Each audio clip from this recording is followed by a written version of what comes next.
A black man in America ain't worth a damn. You know, someone brought to my attention today that we talk about Constitution, blah, blah, blah, so on and so forth. And someone brought to my attention today, which I never thought about it, and nor have I heard anybody else mention it. But Jamie Tolliver, who ran for St. Louis County Executive, who's one of the smartest non-political persons that I've talked to in a while as it pertains how this nation is shaped. I'm not going to spill her information. I'm going to let her put the information out since she brought it to me.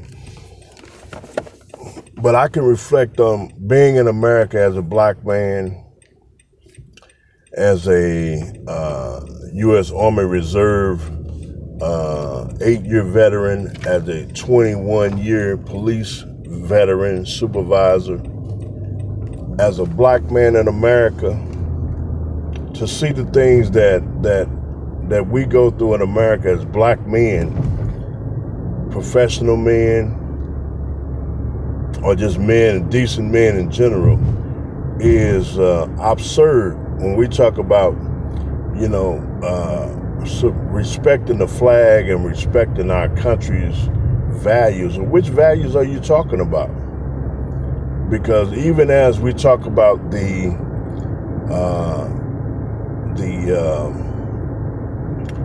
political structure and how it came about with the electoral college vote,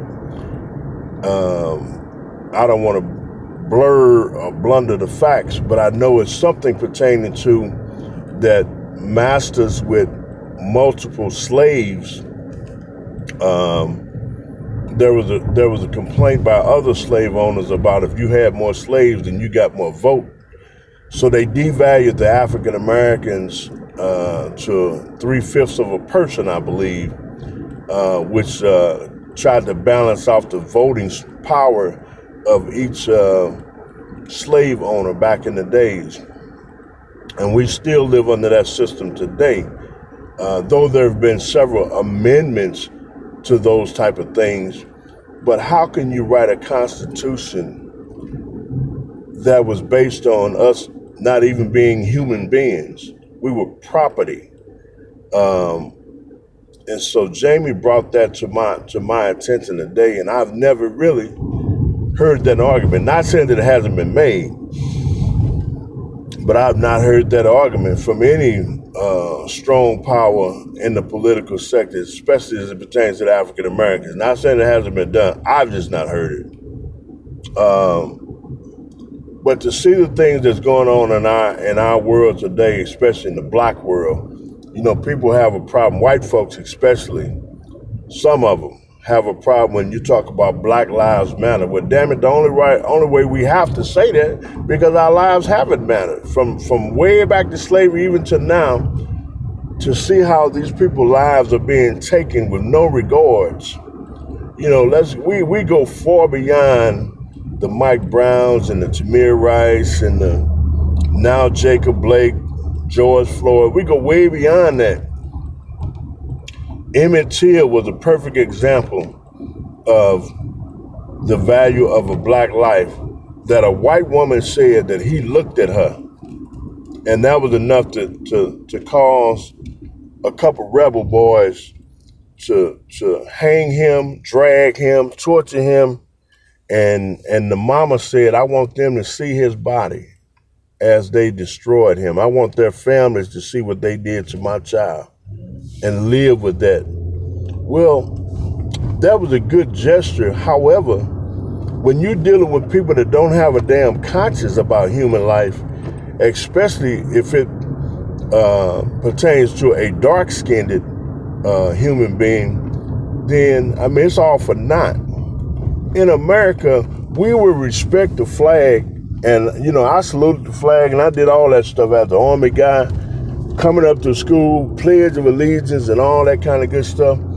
But as you dig deep into the pledge and how it was written and the original words to that Pledge of Allegiance, and the national anthem had another line, had another verse that you don't see today, that you don't hear about.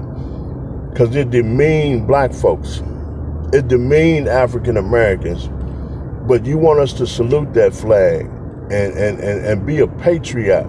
Patriot to what? This is some bull that on last night I just found out that the militia that was in Wisconsin walking alongside with the police officers shot and killed 2 people and walked towards the police with their hands up, and they let them walk right by.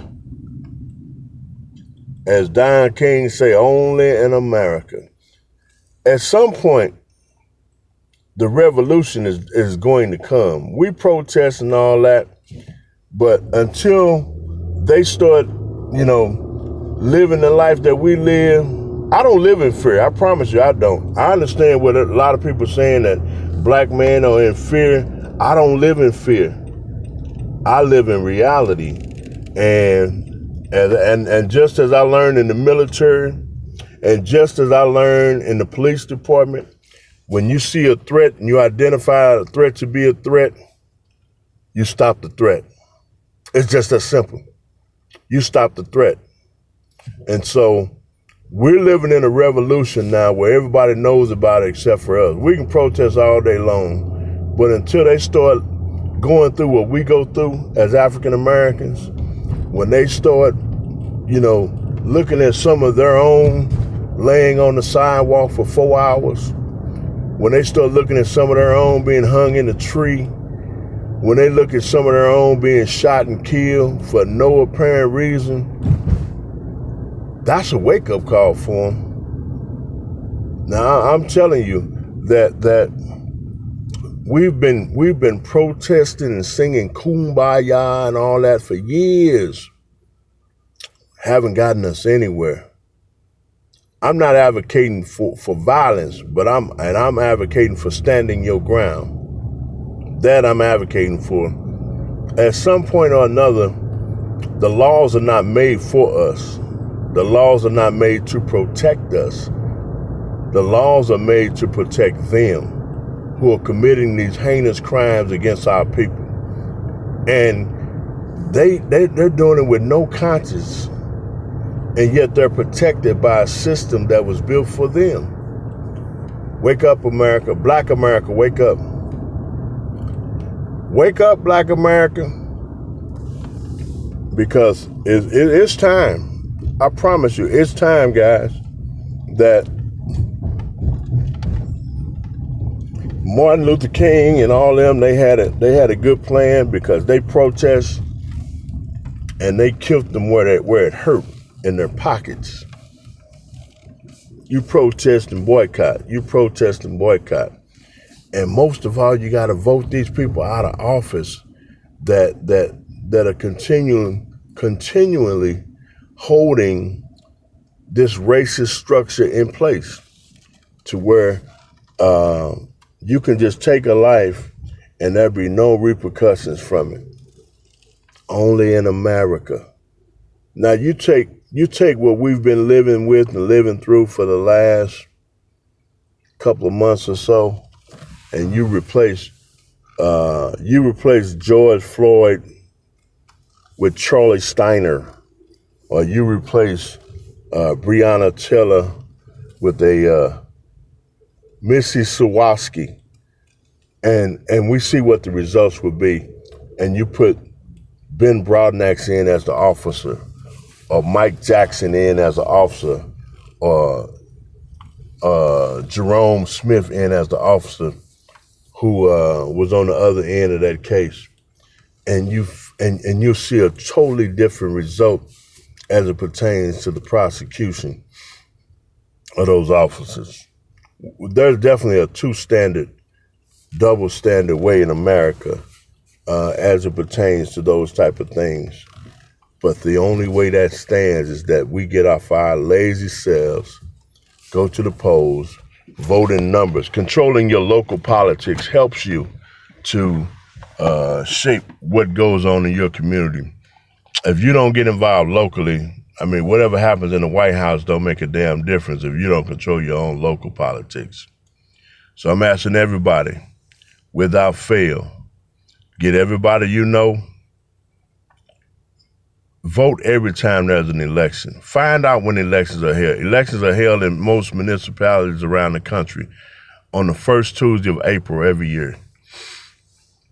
Other elections are held on the first Tuesday in August every year. And then the major elections, national, countywide, statewide elections are held on the first Tuesday in November every few years for major elections like national elections. We got to stay on top of that, man. That's just simple math, man. First Tuesday in April, first Tuesday in August, first Tuesday in November.